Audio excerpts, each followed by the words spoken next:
তখন কান্তির মধ্যে অহংকার এতটাই বেড়ে যায় যে সে লুকিয়ে লুকিয়ে রক্তাক্ষর গ্রন্থকে চুরি করে নিয়ে আসে, বিয়ে করে আর কয়েক মাস পর তাকে মেরে ফেলে। তার আত্মাকে বন্দি বানিয়ে মহিষা নামের এক ভয়ঙ্কর দানবকে তৈরি করে অধিক শক্তিশালী হয়ে যায়। তো কাহানির শুরুতেই গভীর জঙ্গলের মধ্যে একটি বাড়িকে দেখতে পাই, যেখানে রাজেন নামের একটি লোক একটি নেউলকে শিকার করে তাকে কেটে কাঁচা মাংসকে কলাপাতায় করে হাতে একটি হ্যারিকেন আর মদের বোতল নিয়ে বাড়ির উপরে উঠে যায় কাউকে খাওয়াতে। এখানে আমরা তার বউ লীলাকে দেখতে পাই, যে কিনা লুকিয়ে লুকিয়ে তার বরকে ফলো করছিল। মিনওয়াইল রাজেন একটি রুমের ভেতরে গিয়ে দেখতে পায় বিশাল লম্বা একটি বুড়ির সাদা বেনুনি করা চুল, ভয়ঙ্কর দেখতে, হাতে বড় বড় নখ, তার শরীরে চামড়া কুঁচকে গেছে। ওই বুড়িটা খাটের উপর বসে আছে। রাজেন তাকে শিকার করা কাঁচা মাংস আর মদের বোতল দিয়ে দেয়। বুড়িটি পাগলের মতো খেতে শুরু করে, যেন বহু বছর ধরে সে কিছুই খায়নি। আর বাইরে থেকে লীলা সমস্ত কিছু দেখে ভয় পেয়ে যায়। কিন্তু এই বুড়ি কে, আর সে কেনই বা কাঁচা মাংস আর মদ খায়? এরপর কাহানির মধ্যে এমন ভয়ঙ্কর টুইস্ট আসে, ভাই পুরো মুভিটা ব্রেন নিয়ে খেলবে। আজকে আমি এক্সপ্লেন্ড করছি 2026 সালে মুক্তি পাওয়া একটা সেরা মালয়ালম হরর সিনেমা মুত্থাসি। তো ব্যাক স্টোরি হিসেবে আমাদের দেখানো হয় যে সূর্যগ্রহণের দিন লীলার বাবা লীলাকে একটি জঙ্গলে নিয়ে আসে, যেখানে রাজেন একটি বড় গাছের নিচে পূজা করছিল। এইখানে রাজেন মেয়েটিকে বিয়ে করে নেয়। এরপর লীলার বাবা আর তার দুই বোন সেইখান থেকে চলে যায়, আর রাজেন লীলাকে নিয়ে নিজের বাড়িতে নিয়ে আসে। বাড়িটি দেখতে খুবই ভয়ঙ্কর, আশেপাশে কেউ কোথাও নেই। লীলা একটু ভয় পেয়ে রাজেনকে বলে যে কোনো মানুষ থাকে না, কোনো গ্রামবাসী কেউ নেই, আর তোমার মা কোথায়? রাজেন বলে আশেপাশে গ্রামবাসীদের সঙ্গে কথা বলার কোনো দরকার নেই, তুমি আজ থেকে এই বাড়িতেই থাকবে। আর হ্যাঁ, মা আজকে খুব অসুস্থ, তাই মায়ের সঙ্গে আমরা কাল দেখা করব। তো এইখান থেকে সিন আবার প্রেজেন্ট টাইমে চলে আসে। লীলা বলে যে তোমার মা সবসময় কাঁচা মাংস আর মদ খায় কেন? রাজেন একটু ঘাবড়ে গিয়ে বলে যে আমার মা এই গ্রামের সব থেকে বড় তান্ত্রিক ছিলেন। তারপর কেন জানি না মা কাঁচা মাংস আর মদ খেতে খেতে মায়ের অভ্যাস হয়ে গিয়েছে। যাই হোক, তুমি এইসব নিয়ে ভেবো না। তো পরের দিন রাস্তায় লীলার একটি মালির সঙ্গে দেখা হয়ে যায়, আর মহিলাটি বলে যে তুমি রাজেনের স্ত্রী তাই না? তুমি যেই বাড়িতে রয়েছে ওই বাড়ি সম্পর্কে কিছু জানো? ওই বাড়িটা অভিশপ্ত। শুধু তাই নয়, পুরো গ্রাম 10 বছর ধরে অভিশপ্ত হয়ে আছে, তাই এই গ্রামে বিগত 10 বছরে কোনো বাচ্চা জন্মায়নি। এই কথাগুলো শুনে লীলা ভয় পেয়ে যায়।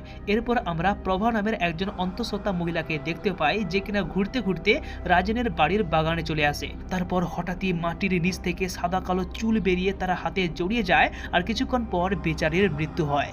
এই খবরটি পাওয়ার পর প্রভার স্বামী মুরলি আর দুইজনকে নিয়ে হাতে মশাল নিয়ে রাজেনের বাড়িতে গিয়ে তার মাকে মারতে যায়, কারণ তারা জানতো যে এই সমস্ত ঘটনা ওর মায়ের জন্যই হচ্ছে।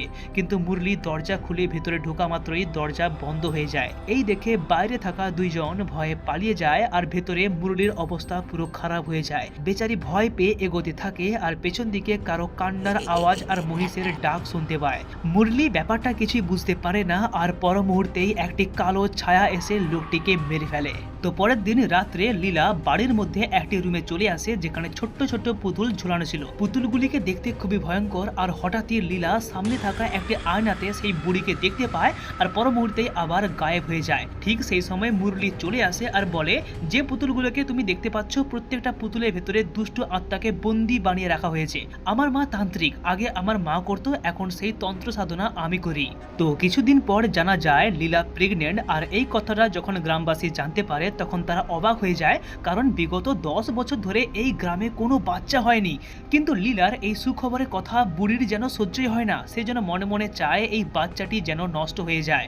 পরের দিন সবজি কাটতে গিয়ে মেয়েটির হাত কেটে যায়, কিন্তু বুড়ি তার আঙুল মুখে ঢুকিয়ে দেয় আর বলে তুমি কোনো চিন্তা করো না। এই বলা মাত্রই লীলার দেখতে পায় যে তার কাটা হাত অটোমেটিক ঠিক হয়ে গেছে। সেই দিন রাজেন বাজার থেকে বাড়ি ফিরছিল, কিন্তু হঠাৎই পেছন থেকে একটি গাড়ি নিয়ে এসে শ্রীধর নামের একটি লোক চলে আসে। শ্রীধর বলে আমি তোমারই বংশধর, আর তুমি আমার ভাই। আমার মায়ের নাম আইলা, কিন্তু যাই হোক তোমার মা কান্তি মানে ওই বুড়ি আমাদের বংশকে শেষ করে দিয়েছে। তোমার মা একজন ডাইনি, তোমার মা চায় একটি ভয়ঙ্কর শয়তানকে পৃথিবীতে জন্ম দিতে, তাই তোমার মায়ের কথায় তুমি লীলাকে বিয়ে করেছো। লীলার গর্ভে সেই শয়তান জন্ম হচ্ছে। যদি তুমি চাও তোমার বউ বাচ্চাকে বাঁচাতে, তাহলে তোমার মা কান্তিকে তারই মাথার চুল দিয়ে গলা আটকে মেরে ফেলো। মিনওয়াইল এই দিকে আমরা লীলাকে দেখতে পাই, যার হঠাৎ করে পেটে যন্ত্রণা হয় আর রক্ত বেরোতে থাকে আর তার গর্ভের সন্তান এইখানে মারা যায়। অন্যদিকে আমরা সেই বুড়িকে দেখতে পাই যে কিনা মনে মনে হাসছিল, মানে সে তন্ত্রবিদ্যার মাধ্যমে তার বৌমার বাচ্চাকে মেরে ফেলেছে। পরের দিন লীলা রেগে গিয়ে বুড়িকে এসে বলে যে তুমি কি করেছো, আর এই গ্রামের মেয়েরা বাচ্চা দিতে পারে না কেন? বুড়িটি বলে তুই ওইসব নিয়ে চিন্তা করিস না, খুব তাড়াতাড়ি আবার মা হবি।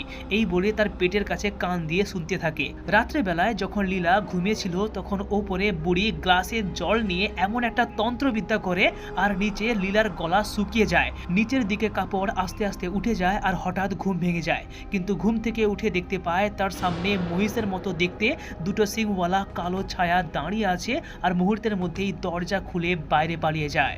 এই ঘটনা হওয়ার পর লীলার সঙ্গে অদ্ভুত অদ্ভুত ব্যাপার হতে শুরু করে, কারণ পরের দিন সকালে একটি আয়নার মধ্যে সে নিজেকে দেখতে পায় যে কিনা নিজেই হাতে কাঁচা মাংস চিবিয়ে চিবিয়ে খাচ্ছে বেশ আনন্দের সঙ্গে। শুধু তাই নয়, তার হাত পা যেন বুড়ির মতো শুকনো হয়ে যাচ্ছে, কিন্তু আবার সব মিলিয়ে যায়। কিছু বুঝতে না পেরে সে আবার বুড়ির কাছে যায়, কিন্তু বুড়ি বলে তোমার বাচ্চা জন্ম নিয়েছে, চিন্তা করিস না, তুই খুব তাড়াতাড়ি মা হবি। এরপর যখন রাজেন বাড়িতে ছিল না তখন শ্রীধর নামের সেই লোকটি লীলার সঙ্গে দেখা করতে আসে আর বলে যদি তুই নিজের বাচ্চাকে বাঁচাতে চাস তাহলে এই গ্রাম ছেড়ে পালিয়ে যা। আর তখনই পেছন থেকে মহিষের ভয়ঙ্কর গর্জন শোনা যায়।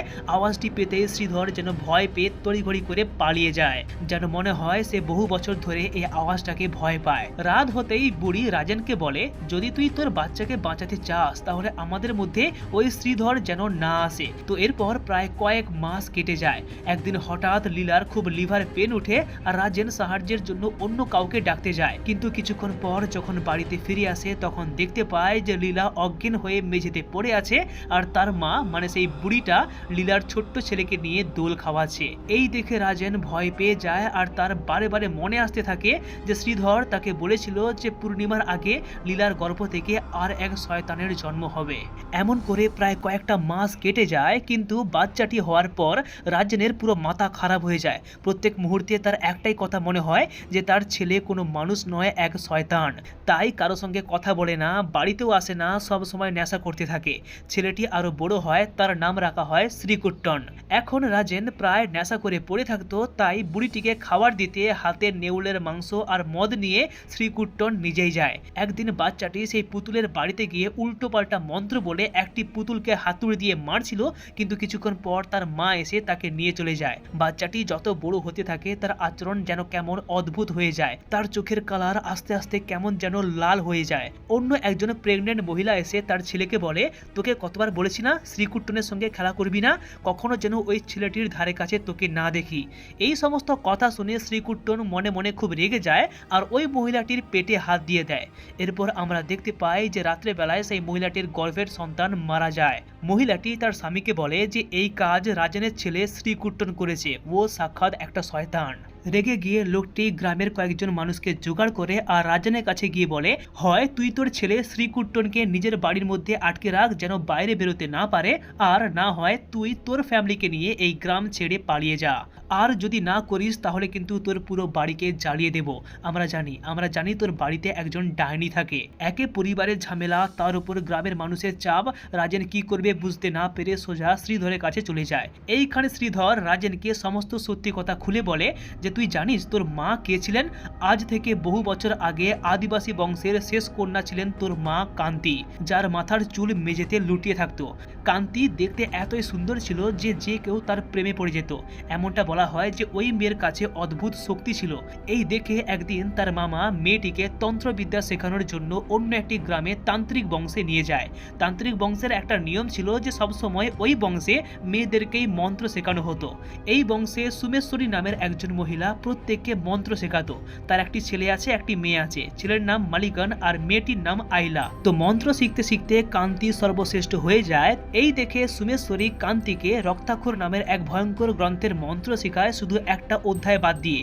একদিন কোনো একটা কারণে সুমেশ্বরী গ্রাম ছেড়ে অন্য গ্রামে চলে যায়, আর সেই সময়ে কারিমালা নামের একটি জঙ্গলে এক দানবের আবির্ভাব হয়। কিন্তু কান্তি মন্ত্রের মাধ্যমে সেই দানবকে নিজের বশে করে নেয়। যখন গ্রামবাসী কান্তিকে দেবী মানতে শুরু করে, তখন কান্তির মধ্যে অহংকার এতটাই বেড়ে যায় যে সে লুকিয়ে লুকিয়ে রক্তাক্ষর গ্রন্থকে চুরি করে নিয়ে আসে, আর যে অধ্যায়টিকে পড়া নিষেধ ছিল সেই অধ্যায়কে মুখস্থ করে নেয়, যেখানে এমন তন্ত্র লেখা ছিল যার মাধ্যমে কোনো ছেলেকে বিয়ে করে তাকে মেরে তার আত্মাকে বশীকরণ করা যায়। আর যদি কোনো মানুষ এটা করতে পারে তাহলে সে অসীম ক্ষমতার অধিকারী হয়ে যায়। তাই কান্তি প্ল্যানিং করে সুমেশ্বরীর ছেলে মাল্লিগানকে বিয়ে করে, আর কয়েক মাস পর তাকে মেরে ফেলে। তার আত্মাকে বন্দী বানিয়ে মহিষা নামের এক ভয়ঙ্কর দানবকে তৈরি করে অধিক শক্তিশালী হয়ে যায়। এরপর ধীরে ধীরে সুমেশ্বরীর পুরো বংশকে শেষ করে ফেলে। কিন্তু সে যে মাল্লিগানকে বিয়ে করেছিল তাই জন্য তার একটি বাচ্চা হয়, যার নাম রাখা হয় রাজেন, মানে এই কাহিনীর মেন হিরো। আর সুমেশ্বরীর ছোট্ট মেয়ে আইলার একটি ছোট্ট বাচ্চা হয়, যার নাম রাখা হয় শ্রীধর, মানে এই মানুষটি। একদিন কান্তি একটি মন্দিরে যায়, কিন্তু সেইখানে ভগবানের শক্তিতে কান্তির সমস্ত ক্ষমতা হারিয়ে যায়। তাই সে অসুর বংশের মেয়ে লীলাকে তার ছেলে রাজেনের সঙ্গে বিয়ে করায়, যাতে কান্তি সেই মহিষা শয়তানকে লীলার গর্ভে জন্ম দিতে পারে।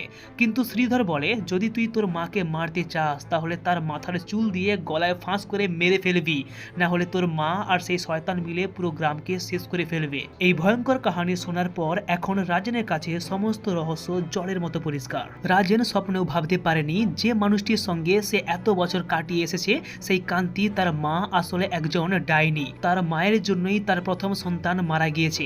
এই রাগে একদিন রাত্রে সেই বুড়ির মাথার চুল নিয়ে গলায় ফাঁসির মতো আটকে দিয়ে রাজেন তার মাকে প্রাণে মেরে ফেলে। পরের দিন সকালে লীলা, তার দুই বোন আর তার বাবা সবাই মিলে বাড়িতে আসে, আর এইখানে শ্রীকুট্টম দেখতে পায় যে তার দাদি মারা গিয়েছে। কিন্তু হ্যাঁ, এখানে একটা ব্যাপার লক্ষ্য করি যে বাচ্চাটি তার ঠাকুমাকে ঠাকুমা না বলে মা বলে ডাকছে, প্রচন্ড কাঁদছে। এরপর রাজেন আর তার শ্বশুর মশাই মিলে বুড়িটিকে যখন তুলতে যাবে, কিন্তু তুলতে আর পারে না, যেন মনে হয় তারা কোনো পাথরকে তোলার চেষ্টা করেছে। এই দেখে রাজেন বুড়িটির মাথার চুল কেটে দেয়, আর কাটার সঙ্গে সঙ্গে ডেড বডি হালকা হয়ে যায়। কান্তির শেষ কাজ করার পর তার শ্বশুর মশাই লীলার দুই বোনকে নিয়ে সেখান থেকে চলে যায়। কিন্তু পরের দিন ঘটনা আরো বিভৎস হয়ে ওঠে। শ্রীধর ভদ্রা নামের একটি মেয়েকে নিয়ে আসে, আর শ্রীকুট্টনকে দিয়ে একটা অদ্ভুত রিচুয়াল করায়। বাচ্চাটিকে একটি ভয়ঙ্কর মূর্তি দেয়া হয়, আর সেই মূর্তিটিকে নিয়ে বাড়ির ভিতরে একটি থামের উপর রেখে দেয়। তারপর পায়ের আঙুল কেটে রক্ত দিয়ে গোল গোল ঘুরে সেইখান থেকে বেরিয়ে আসে। এরপর রাত্রিবেলায় শ্রীধর রাজেনকে একটি লোহার হাতিয়ার দিয়ে বলে যে তোর ছেলে শ্রীকুট্টনকে জঙ্গলের মধ্যে অসত্য গাছের কাছে নিয়ে গিয়ে এই হাতিয়ার দিয়ে মেরে ফেলবি, তাহলে ওর মধ্যে থাকা শয়তান মারা যাবে। কিন্তু লীলা লুকিয়ে লুকিয়ে এই কথাগুলো শুনে নেয়। এইদিকে রাজেন লীলাকে একটি বাড়ির ভেতর আটকে রাখে, আর অন্যদিকে শ্রীধর বাচ্চাটিকে নিয়ে এমন তন্ত্র মন্ত্র বিদ্যা করতে থাকে যে শ্রীকুট্টনের মধ্যে সেই দানব জেগে যায়। এই দেখে শ্রীধর আর ভদ্রা ভয়ে পালাতে যাবে, কিন্তু তার আগেই বাচ্চাটি তাদের দুজনকে মেরে ফেলে। নিজের ছেলের মধ্যে এইরকম দানবের রূপ দেখে লীলা বুঝতে পেরে যায় যে তার ছেলে মানুষ মনে হলেও ভেতর থেকে সাক্ষাৎ শয়তান।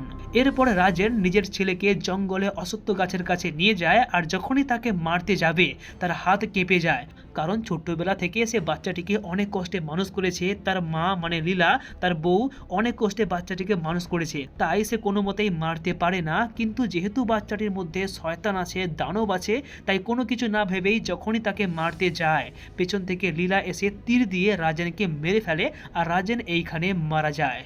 এরপর সবার লাস্টে দেখতে পাই যে লীলা নিজেই নেউলকে শিকার করে তাকে কেটে কাঁচা মাংস হাতে নিয়ে মদ নিয়ে নিজের ছেলে শ্রীকুট্টনকে খাওয়াতে নিয়ে যায়। মানে এতদিন রাজেন যেই শয়তানকে মারতে চেয়েছিল, কিন্তু এখন লীলা সেই শয়তানকেই খাইয়ে পুষিয়ে বড় করছে। অ্যান্ড এইরকমই একটি তাগড়া সাসপেন্সের সাথে এই সিনেমাটি শেষ হয়ে যায়। তো লাস্টের এইরকম এন্ডিং দেখে আমার মনে হয় যে হতে পারে এই কাহিনীর কোনো সেকেন্ড পার্ট আসতেও পারে।